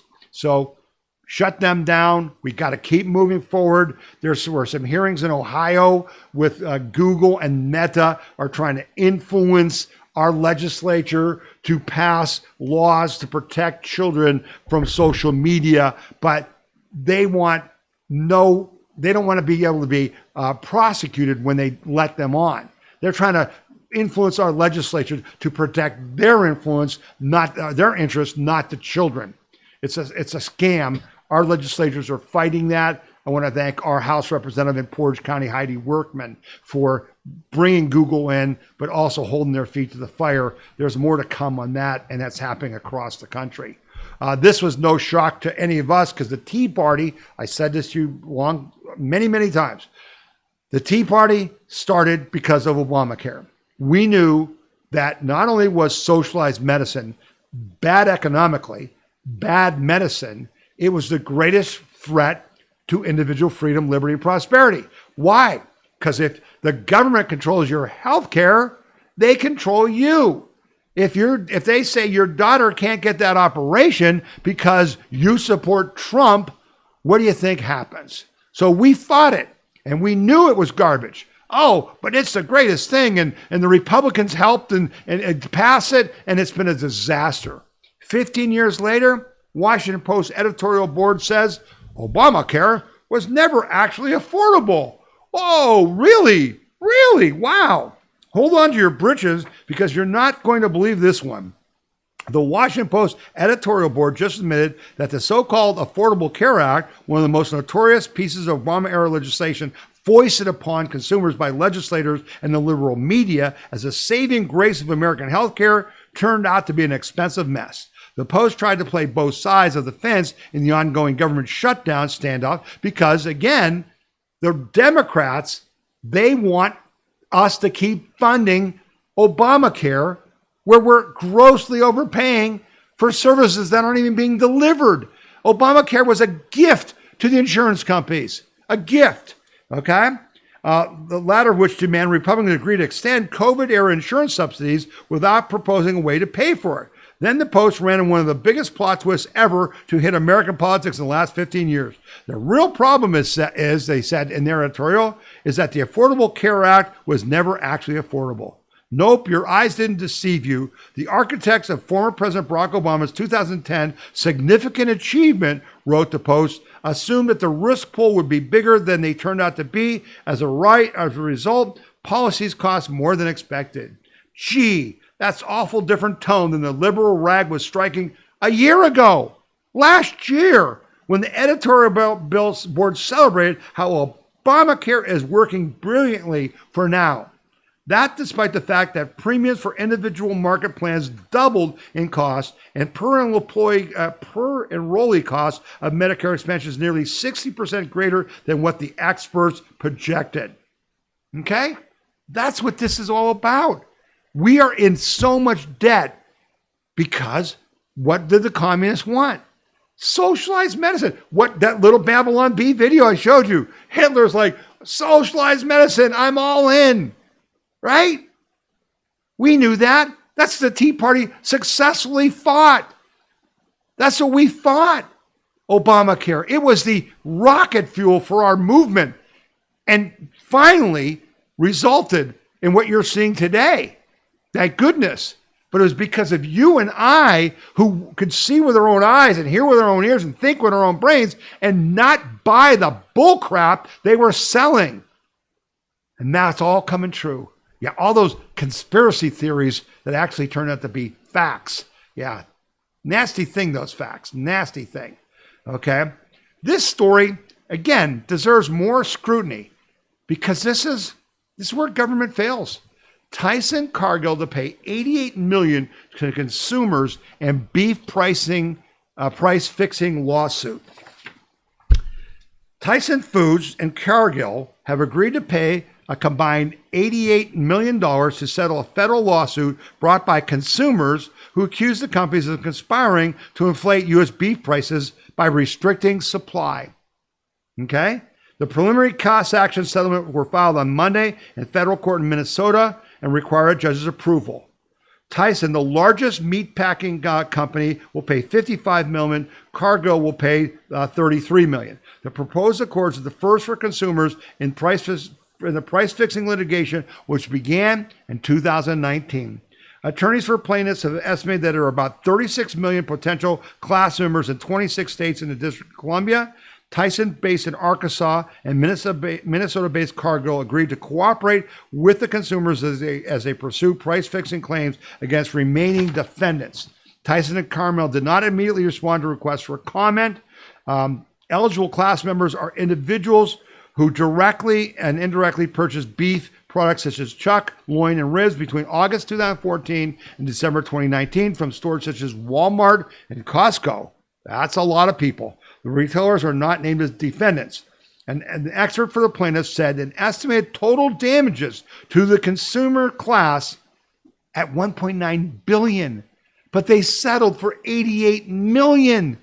They got $2 billion they shouldn't have gotten. The plaintiff's lawyers said they spent tens of thousands of hours pursuing the lawsuit. They said they will ask the court to award them up to 33% of the settlement, which is $29 million in legal fees. How did that happen? And are they rolling back the prices now? That's the problem. Are they going to roll back the prices? I saw a story this week that says that if things go the way Trump wants them to go, we're going to be paying less than $2 a gallon for gas soon. That's what they were in 2019 when Trump was president and the economy was the best in American history. That's going to affect everything. That's going to affect grocery prices, restaurant prices, if they pass the savings on. We need the government to make sure they do. Because if gas prices go down, what happens to the tractors that are plowing the fields and harvesting the crops and the trucks that are delivering them and the electricity and fuel that you need to process the food? If that all goes down by 33%, we need savings. Are we going to get them? I think with Trump we will, but you never know. Okay, got a couple more stories and we'll wrap this baby up. Let's go to this story.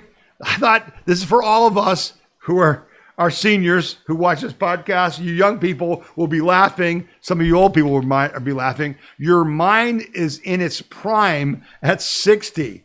I know for a fact that I don't feel that way most of the time, that my mind is at its prime as I can't find my glasses because they're on my head, or I can't find my wallet or my car keys, okay? But here's what they say. New research suggests that the human brain reaches its peak performance between the ages of 50 and 60. A study published in the journal Intelligence analyzed data using what researchers call Cognitive Personality Functioning Index, a measure that tracks how intelligence, judgment, and key mental and personality traits evolve over a lifespan. Okay, certain abilities actually improve with age. They include crystallized intelligence, the accumulation of knowledge and experience. So yeah, you get older, you've got more accumulated knowledge, as well as personality traits such as diligence and emotional stability. Both moral reasoning and financial literacy also tend to flourish later in life. On the other hand, cognitive flexibility, the ability to switch between different ideas or think about multiple concepts at once, declines with age. So does cognitive empathy, or the intellectual capacity to understand another person's thoughts and feelings without necessarily sharing them. Researchers also found that older adults are less adept at solving abstract puzzles or novel problems due to natural decline in fluid intelligence, which involves reasoning and processing new information. Still, while younger people may excel at unfamiliar challenges, older adults outperform in areas that draw on experience and wisdom. Overall, the study concluded that the benefits of aging outweigh the drawbacks in midlife. Around late 50s, people reach a sweet spot when accumulated knowledge and judgment surpasses the gradual loss of mental speed. The mix of accumulated knowledge, judgment, and life experience is what shifts the over peak of human function in the late 50s. So while youth have advantages, maturity actually brings a broader and more powerful set of tools for navigating complex problems and responsibilities. Yeah, I can agree with that. I hope you can agree with that. I just thought that was an interesting story because, like I said, half the time I'm wondering if I'm losing my mind and that I'm certainly not at my peak. But some of you watch this podcast probably go, yeah, Tom's slipping there a little bit.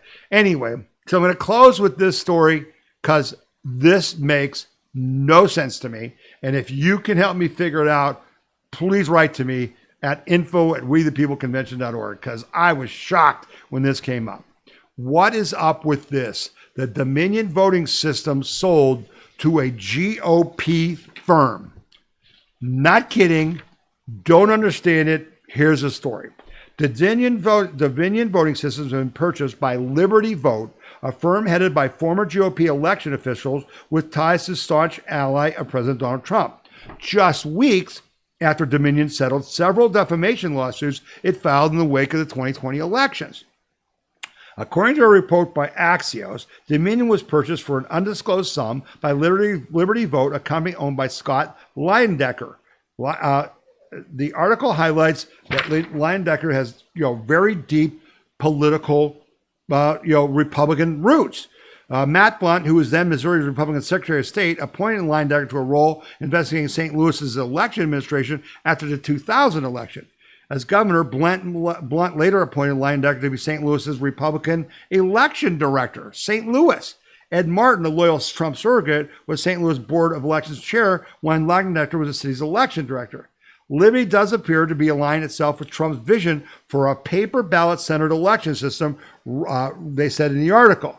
The corporate acquisition seems to have resulted in another development favorable to President Trump, expediting the resolution of Dominion's outstanding litigation matters. So they're saying that this purchase was tied into settling these lawsuits against Trump people. In the wake of the 2020 election, Trump and his supporters pushed a series of baseless claims, says you, I put in here, of election fraud that were aired and promoted by several conservative media outlets, including Fox News, Newsmax, and One American News.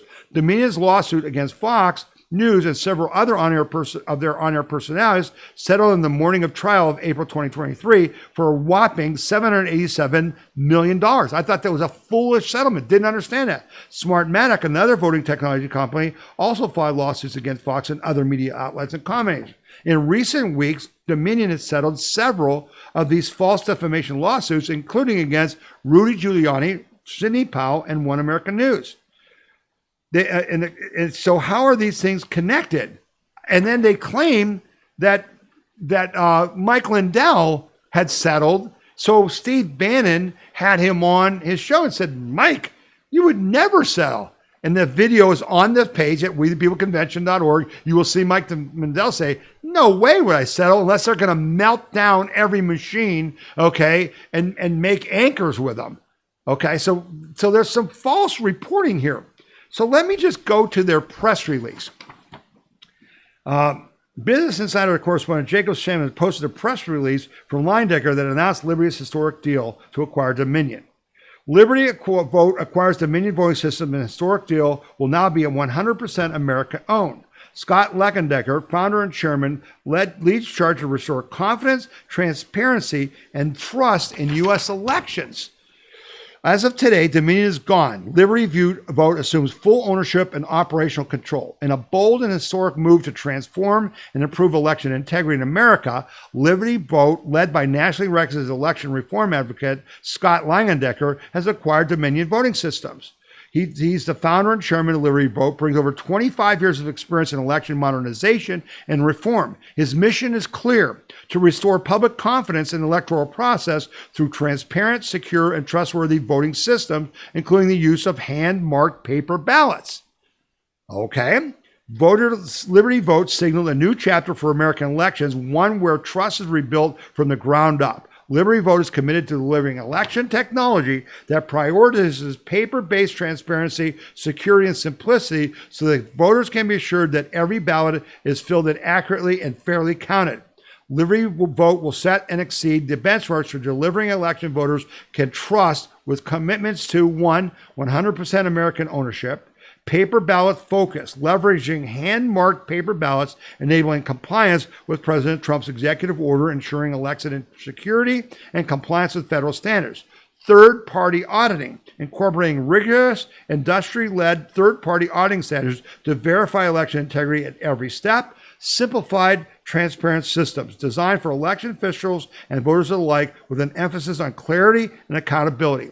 Liberty Vote is an election technology company dedicated to securing the democratic process through innovation, transparency, and wholly American ownership. Wow. Okay. So what are they going to do with all these Dominion election machines that he has paid for? Why do they need the Dominion software? And they're saying paper marked ballots, but apparently they're still going to be counted, not by hand, but by machines that can be manipulated? I don't know, man. I'm not sure what this is about, but it sure was surprising. If any of you can fill me in, please write to me at info@wethepeopleconvention.org, and I'd really like to hear what you have to say. So let's wrap up our show. Your job is to tell people about this podcast and share the things on it that we ask you to share, to go to our podcast page and follow this week's action items to a T. All of us together can make a difference. If you have stories we should have considered that we didn't have in this podcast, if you want to challenge something I said as not being right, write to me at info@wethepeopleconvention.org. Many of the stories in this podcast came from you. It's your podcast. We just produce it and deliver it. Okay? And it's up to you to use the tools we give you to fight and protect and defend our individual freedom, liberty, and prosperity. All right? Remember, we are at war. We are at war in the streets of our country, in the halls of Congress, and internationally in the Straits of Taiwan and in all over the globe. Be ready. Promote President Trump's actions. Show people why we need to use the military against Antifa, right? Show them the video about the fascists. Who's the fascist? Show them the video about Eric Schmitt saying, this isn't retribution. We're enforcing the law. They broke the law. They're not the same, okay? And so we will continue to honor Charlie Kirk's memory. We will fulfill his mission by completing America's spiritual revival. Because as you all know, this is about good versus evil. This is about us being a nation that can only serve a moral and religious people and is totally unsuitable for any other. This is about understanding our rights come from God, not men.